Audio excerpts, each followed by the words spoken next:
Hey y'all, I'm James Wright. Welcome to my shop floor. We're going to be talking about shop messes. How messy is messy enough? Or should you keep it perfectly clean? Let's dive in and take a look at this fun one.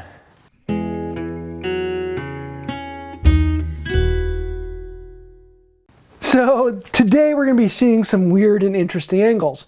Most of the time on YouTube you only see it from one specific angle and you don't get to see the reality. And so today I want to show you what the reality of this shop is and what I kind of live with and function with. At what point should you actually clean and at what point just get the work done? So most of the time you get to see this. This looks happy. This is pleasant. This is what everyone thinks that every shop should look like. But what you don't actually get to see is what is down here. Yeah, my shop really isn't that clean.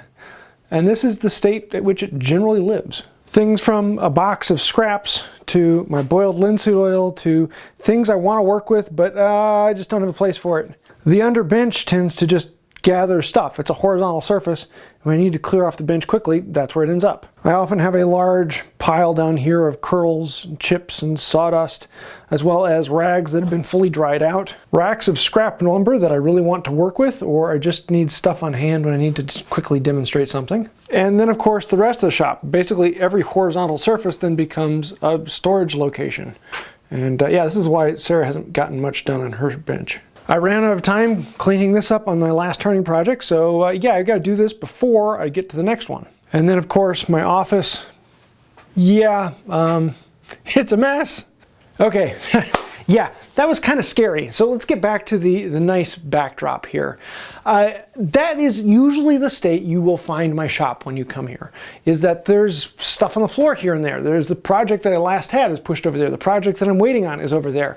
I don't spend a whole lot of time cleaning in between every step. I would like to, but I found that to be less efficient use of time. If the shop gets to the place where it's hindering my productivity, then I need to clean it up, or at least the area that is hindering my productivity. Most of the time, if it's in the shop, I know where it is, and as long as I know where items are and I can quickly get to them, then generally, it's an efficient shop. Most often the thing that triggers a shop cleaning is I can't find what I need because I took it out of my shop. When I'm doing other projects around the house, I often need to use my tools for something else. And then I can't remember where I last used it. But if it's in the shop, it's usually in this small space and it's pretty easy to find things. But every now and then, something comes up and I need to clean the shop.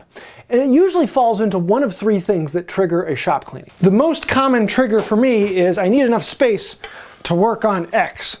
And there's stuff on my bench. Well, I don't have enough space down here to shovel it off, and I don't have enough space down there to shovel it off. So I've got to clean to work on X. The problem with that is that means that I'm cleaning one area. I'm cleaning off the bench top. I'm putting away these things so that I can get this space back. All that means is I'm clearing away just these few things to get this space back.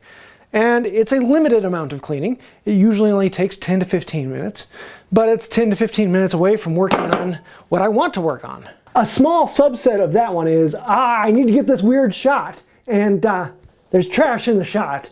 Let's clean up that trash so that people don't see how much of a slob I am. The next one is probably the least common, but it does happen, and that's usually, the VIP is coming. I've had this a few times with like family members. My grandfather comes over and I really want to impress him and show what I have. Or there's someone special coming over. And usually that entails cleaning the house as well as cleaning the shop. And in that case, I'm going to do a pretty general cleaning and just get stuff that's off the floor put away. It's going to take me 30, 40 minutes and I make it look a little bit better. But I'm not going to spend that much time really making it special.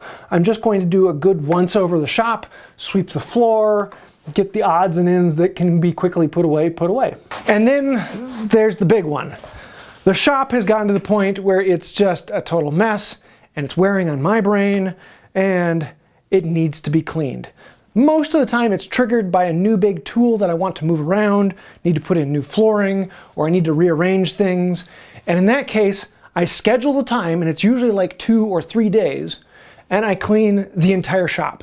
I'll start in one corner and work all the way around, one thing after another, and I'll completely clean this area, and I'll completely clean that area, and I'll completely clean that area.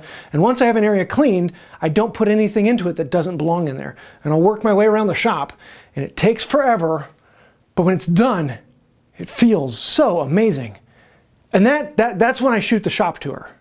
So in general, I basically do one big cleaning where I go through the entire shop area by area about once a year to once every 16 months or so. It's something that I have to schedule. I have to put it on the calendar. I have to get it in between my video shoots just because I often don't have time for it. But when it's done, I find everything runs very, very smoothly for about 3 weeks. And then it ends up getting back to this state in about 3 to 4 weeks. So in general, as long as the mess isn't impeding my functionality, I don't mess with it that much. But this is where the interesting thing comes in, is that everyone is different. And everyone has a different state at which the mess will impede their functionality. So to put it all simply, my rule for cleaning up the shop is if the efficiency gained is less than the amount of time it would take to clean the shop to the level at which the efficiency would be gained, then the cleaning should not occur. However, if the efficiency is greater than the amount of cleaning needed, then you need to clean. That then brings us to the Mary Poppins rule of cleaning, and that is that the desire for the clean space must be greater than the perceived amount of work that the cleaning will take. So if you can make the cleaning fun, then it seems like less work is going to be needed. And so you're comparing the desire for the clean space to the amount of work you think you're going to have to do, because most of the time the cleaning is less than what you expect it to do, unless it's a full shop cleaning of multiple days, and then it's actually probably going to be more than you think it to be.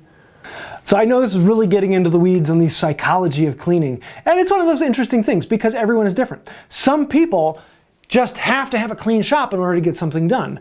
Everything else in the shop must be completed before they can then do the task.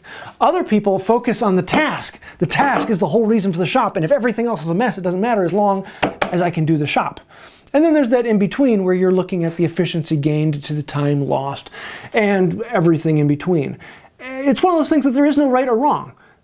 The clean shop is not better than the dirty shop. They're both a shop. As long as you get out of the shop what you want out of the shop, then that's all that matters. If your goal in the shop is creating things and getting those creations done, then efficiency is fairly important.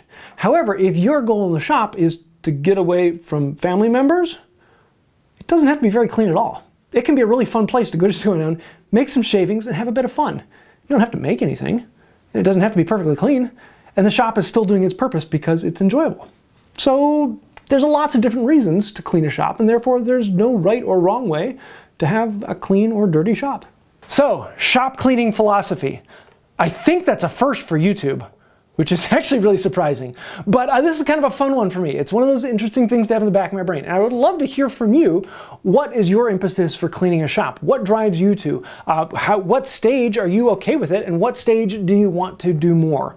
This is one of those fun things that everyone's a little bit different, and I like hearing different topics and ideas. Is there anything particular you do to help keep a clean shop, or at what stage does it trigger you to do the cleaning? I'd love to hear that down below. Also, if you want to help out, hitting that like, sharing, subscribing, those things really do help the algorithm and get the video in front of people, keeping us here, so thank you. The real reason why I clean the shop is so I can get the videos out so that everyone scrolling over here on Patreon stays happy, because they're the reason this channel exists, and we try to keep all these people happy. If you'd like to find out more about Patreon, you can click the little link down in the description down below, because without all these people on Patreon, this channel would not exist. We are funded by you, the viewers, and thank you for that. Also, you can become a member. Click the little join button down there. We do have special perks for both members and for patrons, and I've got a few things we're thinking about adding on that soon. So on that note, I think that'll do it for now. And until next time, have a wonderful day. A spoonful of sugar helps the medicine go down. Oh, yeah. Biggest tip I can ever give you, sweep the curls underneath the bench. They magically disappear until you have to clean them out. And then it's an actual pain because you got to get them out from underneath there. And don't sweep them underneath the bench.